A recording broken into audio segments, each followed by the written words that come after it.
Merci Catherine. Donc moi je vais continuer en vous parlant de la mission de GRI Data Partner, donc Materiality Reporting appris pour la France. Et en même temps, ce qui nous permet de vous apporter une photographie du reporting et vous donner quelques éléments d'information. Donc il faut que vous sachiez que le GRI donc, est un réseau très actif et Juliette en parlera. Mais moi, je vais vous parler particulièrement donc, des data partners. Sachez qu'il y en a 64 qui ont été nommés par le GRI dans 58 pays et qui sont quand même essentiels, je dirais, pour faire remonter cette information et que cette information est ensuite, évidemment, intégrée dans une base mondiale qui est disponible pour chacun. Vous avez l'adresse ici. Donc, notre rôle consiste évidemment à suivre et promouvoir vos pratiques en matière de reporting, suivre les tendances et puis évidemment mettre en valeur les bonnes pratiques comme nous le faisons aujourd'hui. Donc évidemment, nous allons à la pêche, si je peux dire, et chercher vos rapports, mais ce serait évidemment, je dirais, peut-être plus efficace si vous pouviez aussi nous les faire remonter directement. Notamment, on a une fiche de renseignement qui est à votre disposition, que vous pouvez remplir. Et ensuite, vous nous envoyez votre fiche avec le lien sur votre reporting. Et nous assurons la mise en ligne sur la base mondiale du GRI. Et ça vous permet effectivement ensuite d'avoir aussi accès, de pouvoir promouvoir votre reporting sur un plan international, ce qui est intéressant. Et en même temps, je dirais d'avoir accès aussi aux pratiques des autres entreprises.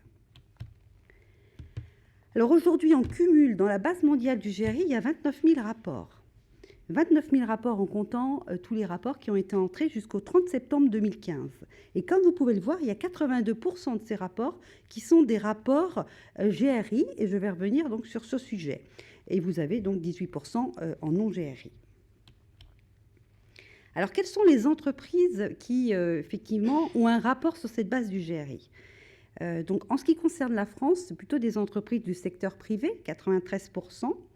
Mais en même temps, dans le monde et en Europe, vous avez aussi d'autres types d'entreprises qui publient des rapports, notamment des coopératives, des associations, des ONG, des entreprises publiques et des collectivités.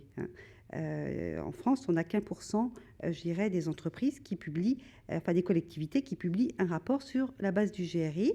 Alors, les secteurs qui s'emparent le plus, on va dire, des lignes directrices, donc vous les avez en haut de ce graphique, donc les secteurs financiers, l'agroalimentaire, tout ce qui est extractif, l'immobilier, la construction, donc ce sont des secteurs qui, évidemment, intègrent et appliquent les lignes directrices avec des secteurs qui sont plus en retrait au plan mondial. En 2014, sur 29 000 rapports donc, enregistrés sur la base mondiale du GRI, vous en avez rien que pour l'année 2014, 5 117 donc, qui ont été intégrés. 36% en Europe, 27% en Asie. Donc vous comprenez là le rôle moteur que peut avoir l'Europe en ce moment en matière de reporting. Et puis vous voyez aussi que l'Asie, évidemment, a fait d'énormes progrès durant les dernières années. Et notamment la Chine, puisque c'est le premier pays en nombre de rapports publiés cette année, alors qu'auparavant, c'était les États-Unis. En ce qui concerne la France, vous avez ici une infographie du reporting. 131 rapports ont été enregistrés l'année dernière, 100% du CAC 40, 100% du SBF 120 et 21 rapports d'entreprises, donc taille intermédiaire ou PME. 15 rapports en G4, 96% des rapports du SBF 120 vérifiés par une ETI. Et puis, vous avez donc 58%, enfin sur ce graphique, mais c'est un peu évolué, qui suivent le GRI. Donc l'apport de rapport a pu se faire avec Materiality Reporting. Donc c'est pour cette raison que nous avons besoin de vos efforts aussi pour contribuer à en apporter le maximum sur la base mondiale, dont nous parlera, et l'utilisation nous en parlera Juliette lors de sa présentation. Alors la France un pionnier mondial en reporting RSE, bien sûr, puisqu'une super politique est en place. C'est comme ça qu'elle est définie par les experts internationaux qui, évidemment, suivent les progrès de la France. Donc, nous avons l'article 225 Grenelle 2 qui a permis d'augmenter le volume des informations, mais il resterait des progrès à faire sur la qualité et le contenu de certaines informations que je vais effectivement vous montrer au travers de ces graphiques. Alors, les rapports GRI, 58% en France sont des rapports GRI. Et donc, ces statistiques que je vous donne, ce sont des statistiques de 2014, à fin 2014. Donc, sachez que effectivement, et j'ai entré les dernières informations que nous avons recueillies au 30 septembre, puisqu'il y a évidemment un peu un temps, on va dire, un petit peu lent de récupération des rapports. Et donc, on n'a pas la visibilité immédiate. Et là, au 30 septembre, tous les mois, il y a des nouveaux rapports qui s'ajoutent au titre de 2014. Donc, pour l'année 2014, 58% des rapports sont des rapports GRI, 42% sont des rapports non GRI. Vous pouvez voir que, si on compare à la tendance mondiale, on est plutôt en retrait sur les rapports GRI, puisque vous voyez qu'au niveau mondial, 77% sont des rapports GRI. Alors, qu'est-ce qu'un rapport GRI ? Et c'est là que je voudrais effectivement porter un point, que j'aimerais que vous ayez un point d'attention sur ce sujet, parce qu'en France, j'ai l'impression qu'on n'a pas bien compris ce que c'est qu'un rapport GRI. Les rapports GRI intègrent à la fois des rapports référencés et ensuite des rapports qui suivent les lignes directrices du GRI. Donc les rapports référencés, ce sont des rapports qui tout simplement vont indiquer que l'entreprise, évidemment, connaît les lignes directrices du GRI, les suit, les applique, les intègre, et ça peut apparaître sous différentes formes.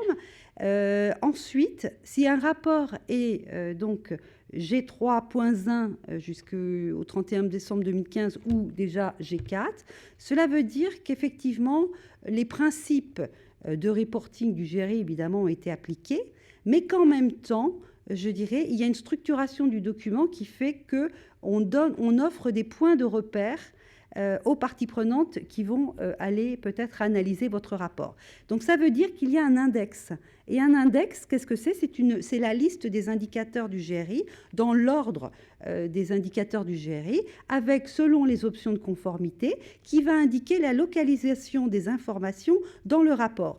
Et j'ai observé qu'il y a souvent une confusion entre table de correspondance et index. Ce n'est pas la même chose. Souvent, il y a des tables de correspondance qui sont en fait des listes peut-être des 42 thématiques de l'article 225 du Grenelle 2, et vous avez des colonnes ISO 26000, GRI, G4, etc.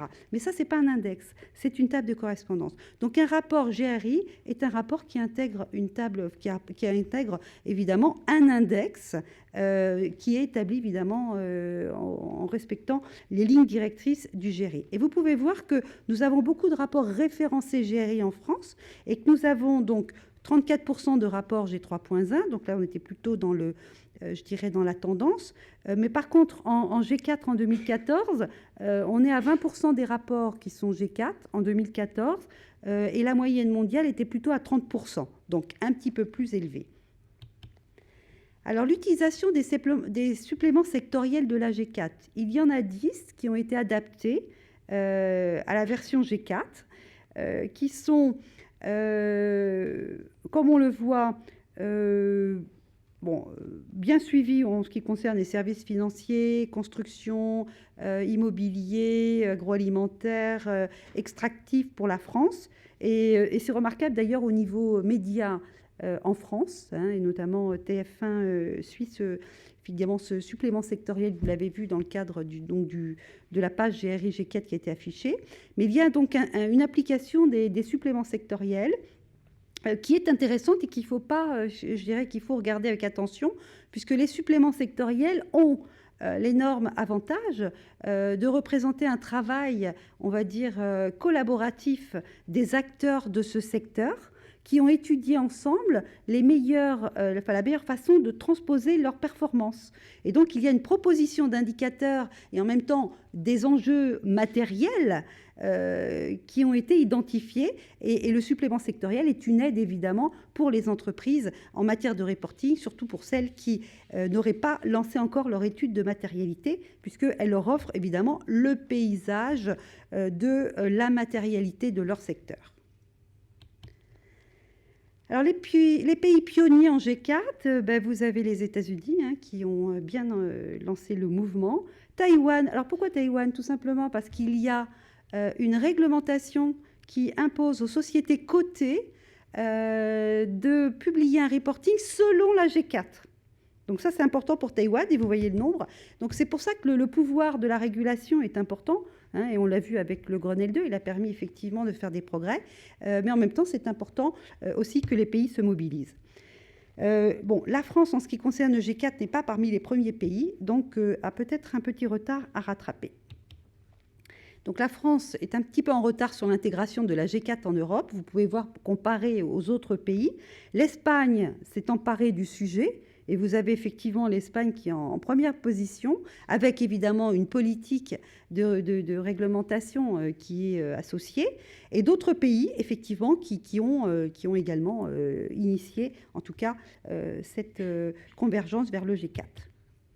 La vérification est un thème très bien porté en France, et comme vous pouvez voir, au niveau mondial, on n'est qu'à 29%. Alors en France, la particularité, et c'est sûrement dû à l'article 225 du Grenelle 2, donc, et puis aux modalités de vérification, c'est surtout les commissaires en compte en fait qui effectivement font de la vérification en France. Mais vous voyez, au niveau du monde, ce n'est pas forcément le cas. C'est assez partagé, c'est à 60%. Et puis vous avez aussi des cabinets d'audit et des consultants qui font de la vérification. Alors le reporting intégré. En France, on a un petit pourcent, mais au niveau monde, on a déjà 10% des rapports qui sont des rapports intégrés. L'Afrique du Sud, évidemment, je dirais, puisque le code national, donc évidemment, a pris cette position. Donc, nous avons un premier pays qui fait du reporting intégré avec de très beaux exemples dans ce pays. Les Pays-Bas, vous voyez l'Espagne aussi, et puis donc d'autres pays, effectivement, qui sont aussi en marche pour suivre ce mouvement. Alors 2015, on peut se poser la question, est-ce que la tendance, les éléments que je vous ai montrés pour 2014, est-ce qu'ils, je dirais, éventuellement s'améliorent en 2015? Donc aujourd'hui, au 30 septembre 2015, voici la photographie des rapports publiés sur la base mondiale du GRI. Et vous pouvez voir que la G4, 49% des rapports publiés au niveau monde sont des rapports G4. En France, on a progressé, mais on est à 28%. On est passé de 20 à 28% pour le moment. Donc, il y a encore une marge de progrès. On a encore beaucoup de rapports qui sont référencés GRI et pas des rapports qui sont G4 maintenant. Donc, voilà. Alors, en conclusion, pour cette partie donc, de présentation d'éléments, pour vous donner un petit peu contextualiser tout ce qu'on va voir maintenant et puis nourrir les discussions.